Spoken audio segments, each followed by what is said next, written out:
Hello, baby. How you doing? See, you're sitting in your most favorite sunshine spot. That's your most favorite sunshine spot, isn't it? You just love to come out here in the morning, in the middle of winter. Well, actually, the beginning of winter. Winter's a few days away. 2 days to be exact. Yeah, 2 days away. Anyway, you're the most beautiful girl in the world, baby. You are. Hey, look at this. Look at this. Who's this? Who's this over here? Look. She says, Dad, get the camera on my face. I hate you. What's this? Where's your chicken? I got your chicken. It's over here. There, that's the face I'm looking for. You're so beautiful, baby. You're the most beautiful girl in the world, and I'm not saying that lightly. There we go. She says, Dad, piss off. Okay, I'm making you bacon. I'm making us both bacon. Bacon. You love the bacon, right? Yeah. Trust me, people, I only give her bacon maybe once every 2 or 3 months. Just a little bit. All right, I can hear it sizzling. I'm gone. All right, so I showed you yesterday or the day before, I can't remember now. I lose track of time. I got my bagpipes, I showed you that. And this package here, they were all supposed to come in one package all together, but I don't know how they got split into two packages. But it happened. But then they were missing for one day because for some strange reason, this package was supposed to show up the day after on Friday, the day after the bagpipes on Friday, and it didn't show up. And I got a nice phone call from a nice little old lady in down the road, and she said, "I've got your package here," and it's like the two addresses. If I showed you, it would be insane how they mixed up these two addresses. But that's not an issue. The fun part was she turned out to be a Scottish, elderly Scottish lady, and we had a long, long chat. It was amazing. I didn't film any of it because it was just one of those private moments. Anyway, here's the rest of my order that showed up finally, and this here. Now these here, I ordered a bunch of these Glengarry hats. Glengarry hats. And I ordered one and it fit amazingly, amazingly, amazingly perfectly. And then so I ordered five more and they showed up. And one fit just as perfectly as this one here. But the other four were garbage. They're absolute garbage. They didn't fit. Oh man, you should see them. They're garbage. Anyway, so I politely complained to the company and I said, I hope you'll remedy this. And they said right away, oh, we're really sorry. We're really sorry. We're going to send you replacement hats right away. And so this is that part of the order. So here's a hat for the Blackwatch Ancient. Blackwatch Ancient is a replacement hat. I'm not going to show them all to you, but these are replacement hats. And I'm going to sit down and try them out later. This is Stuart Hunting. There's another Brown Watch hat. This is the plain black hat. I like that one. Plain black. Nice. Okay, we'll get rid of those. Now this here, I ordered another one of these because, eventually everything's going to wear out. So, what this is, hoping you can see this good. This is another vest or waistcoat. Exactly like the one I'm wearing that. But this is a replacement one, so, they'll wear out, so I need new and fresh ones all the time. But here is, basically goes with the bagpipes. This here, apparently what I've heard, that if you're going to play the bagpipes at all, you have to have a proper bagpipe sporran. Oh, they really wrap this good. Maybe they didn't want me getting into it and frightening all the children or something. Oh, look at this. Oh my gosh, look at that. Oh. Wow. So this is a new sporran. I've got the two rabbit sporrans. I think I've showed them to you before. This is packaging. More packaging. That's the belt and everything. Yeah. This here. Oh wow, is it ever beautiful? I haven't seen it up close before. This here is a beautiful It's called a piper's sporran. And apparently you play the pipes, you got to wear the traditional horsehair piper's sporran. I don't know how much of that is true. I'm just learning this stuff as I go. I'm really not knowledgeable in kilt etiquette or anything, as we'll find out as we go down the road. Anyway, I've been waiting for this stuff. And what do you think? What do you think, huh? When I have the bagpipes, I have to wear the horsehair sporran. This is all bent, we'll have to straighten it out. But yeah, it's a horsehair, baby. Horse. You know horse from the farm. Yeah, horse. Oh my god. Okay, well there we go. That's that, and I'm gonna look at these carefully and go over everything. And wow, this is fun. I must be out of my bloody mind, eh? Wow, this is crazy. Anyway, I'm gonna go check these all out, see how they all work, if there's any flaws, which there usually is, tiny ones. And I'll show you the bagpipes when they're put together. I haven't actually got to that yet. We'll talk to you real soon here. This is nuts. Bye for now.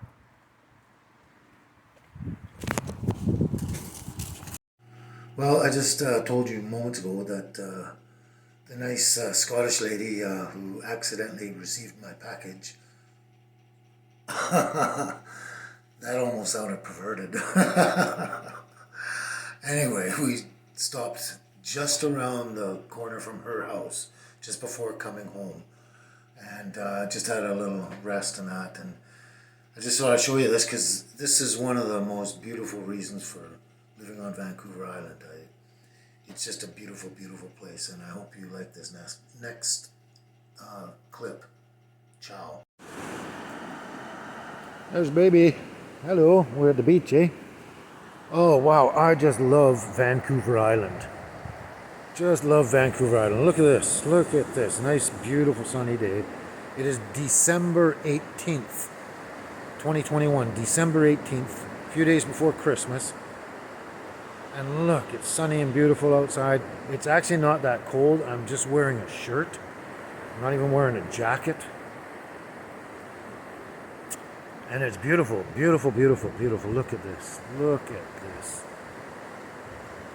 This is fantastic, eh? This is just fantastic. You know, it's December. It's just before Christmas. Where else in Canada did you get this? And like I said, I could actually wear a t-shirt today. You live on Vancouver Island, you feel like you're on vacation permanently. It is so fantastic. This island here, Vancouver Island, is God's country. It's absolute God's country. And this is just one of the beautiful places and things to look at here. Other than my little baby there, of course. Yeah, this is fantastic. If you ever get a chance to get out here, especially in the winter time, it'll be the best thing you ever did. You'll never want to go home. I swear, you'll never want to go home. But that's what we got to do now, because I haven't had breakfast. So, let's go home, baby. Okay? Want to go home now? No. You don't. Once you get out of the car, you don't want to get back in, do you? Okay, we got to go. Okay? Well, take one last look. There you go. Look what you're missing. You can do it in your shirt sleeves. Ciao for now.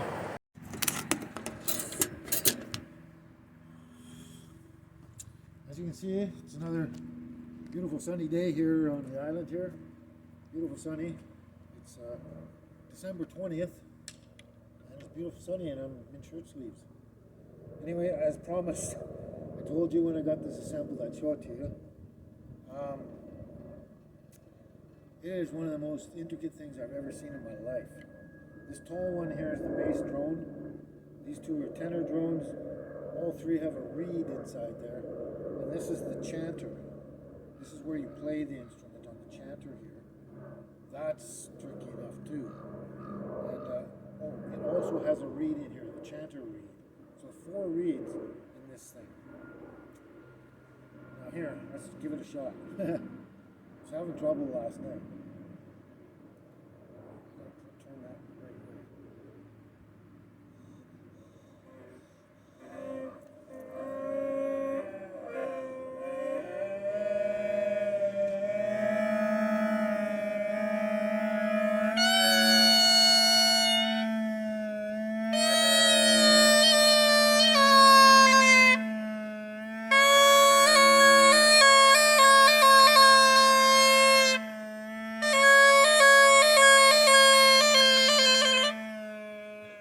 So that's as good as it gets for a moment. You play on the chanter, and also these drones, the drones, they have tuner slides here too. So you have to tune each one of these drones with the tuner slides so that it sounds in unison with the chanter read and everything. It's the most intricate thing I've ever seen in my life. So it might be a while before you see me using this or showing it to you again until I gotta go practice and find someone to teach me how to do this. This is most insane, but we'll see what happens. Ciao for now.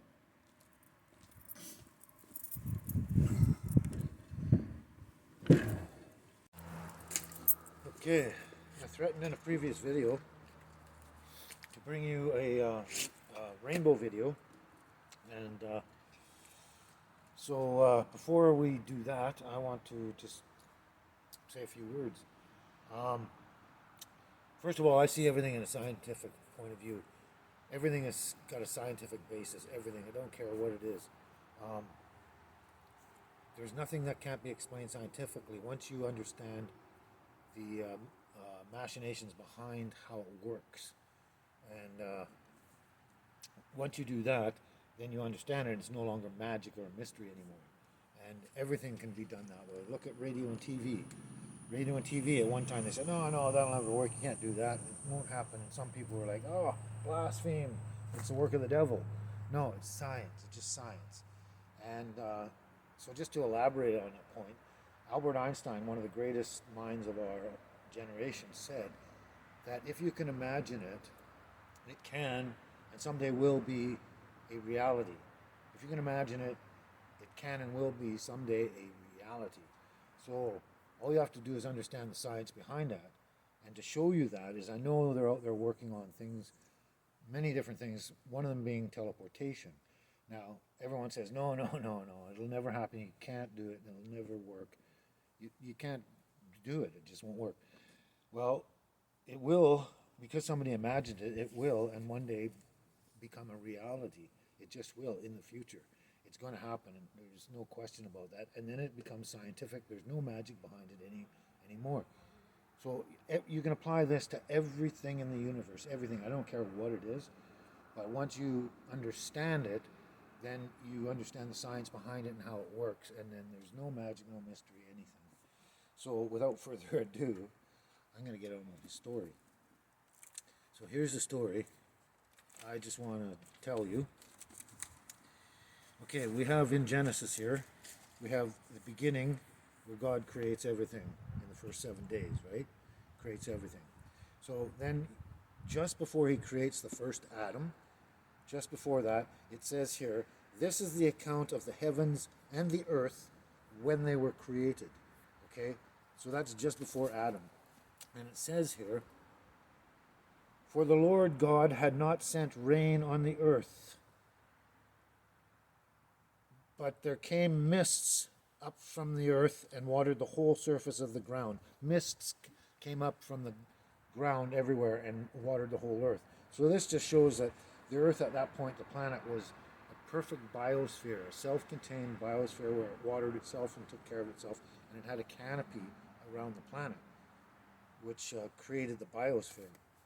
So there's that on how the earth was first created. And then we come down here to Noah and the flood. So there's this massive flood on the earth, massive flood. It says the sluices of the earth were opened up and it exploded everywhere, out of the earth, the tidal waves, the rains, everything exploded. Massive flood, total inundation of most of the planet, which ultimately, a deluge like that is going to break down the canopy of the biosphere. So we come to this part here, and Noah jumps out of the ark and he jumps onto the top of Mount Ararat, and he makes a burnt offering to God. And God smelled the pleasing aroma and said in his heart he said, never again will I curse the ground because of man. never again. And so down here later, he tells them to be fruitful and multiply. And then God said to Noah and his sons with him, I now establish my covenant with you and with your descendants after you, and with every living creature that was with you, the birds, the livestock, and all the wild animals, all those that came out of the ark with you, every living creature on earth. I establish my covenant with you. Never again will all life be cut off by the waters of a flood. Never again will there be a flood to destroy the earth. And God said, This is the sign of the covenant I am making between me and you and every living creature with you, a covenant for all generations to come. I have set my rainbow in the clouds, and it will be the sign of the covenant between me and the earth. Whenever I bring clouds over the earth and the rainbow appears in the clouds, I will remember my covenant between me and you and all living creatures of every kind. Never again will the waters become a flood to destroy all life. Whenever the rainbow appears in the clouds, I will see it and remember the everlasting covenant between God and all living creatures of every kind on the earth. So God said to Noah, This is the sign of the covenant I have established between me and all life on earth. And then he goes on to the sons of Noah. I find that really fascinating. Like I said, from a scientific point of view, everything's science. So before, the planet had a canopy in a perfect biosphere, and with a flood and all the sluices of the earth exploding and that, it destroyed the canopy, and for the first time, it rained on the planet. And when it rained on the planet, for the first time ever, you saw rainbows in the skies of the planet. And I just find that a very interesting, fantastic scientific point of view. It's, you know, the Earth was a biosphere, and then when you break the canopy and create rain on the planet, you get the prism effect and get the rainbows. I just think that's fascinating. And like I said before, everything, once you understand the science behind it, there's no magic anymore, no mystery. And ultimately, we're going to learn that down the road here as time goes by. You know, uh, everything we thought was magic will be discovered and understood. Anyway, I guess we should just get on with the rainbow video now, eh? Well, I forgot to mention in that last speech there that I had a really, really good reason for bringing that story up. It's a really good reason, and the reason will come up near the end of the video of the rainbows. But yeah, there was a point to that, and I'll show you at the end of the rainbow video. Okay, we'll see you soon.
So I hope you're enjoying that as much as I do. I love rainbows. I take pictures of them all the time, and I've lost thousands of pictures because of broken laptops or something. But I just keep taking more and continuing and that, and yeah, I just enjoy it, and I hope you do as much as I do. Anyway, I also brought you on the number 2 episode of Baby and Me Tiny House on Wheels, the Spider Lake episode. I showed you my number 2 favorite pick, rainbow pick of my collection, and I think of all time for me anyway. This one here.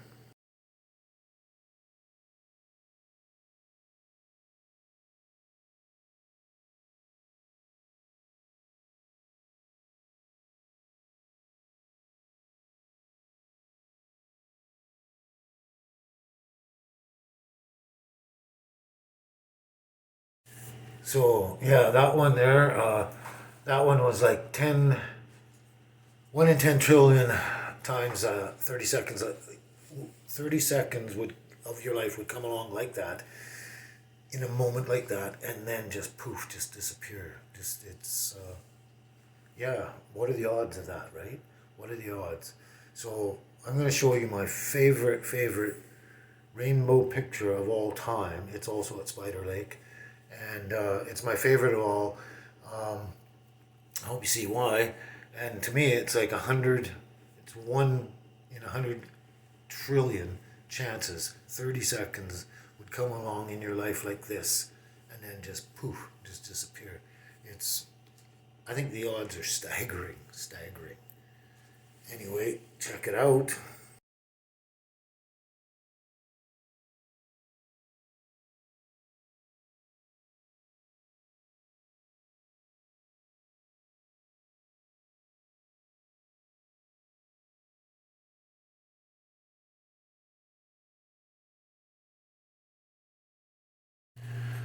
Well, I hope you like that one as much as I do. I really like that pick. It's what are the odds of that happening for 30 seconds in someone's life and then just poof, gone, just gone. I mean, it's staggering odds. And I was pleased to be there at that moment to enjoy it and actually photograph it too. Which brings me back to my speech earlier on the rainbows in Genesis in the Old Testament. It brings me back to that speech because the feeling I got when I saw that and then photographed it and keep looking at it afterwards, I just got the feeling that it looks like the eye of God looking down upon all of us. And I just thought that was an interesting moment in time. I thought that was an interesting feeling. And I just thought it might be interesting to share that with you. It's 5 days before Christmas. I don't know if that means anything at all. But I just thought I'd share that thought and feeling and that moment in time. It's, what are the odds? Anyway, I'm going to just leave you now and let that picture just trail off into nothing and leave you there. And I hope you just kind of, I don't know, enjoy the photo and the moment and do whatever, reflect on things or something. I don't know. Just take care and we'll see you again next one. Bye for now.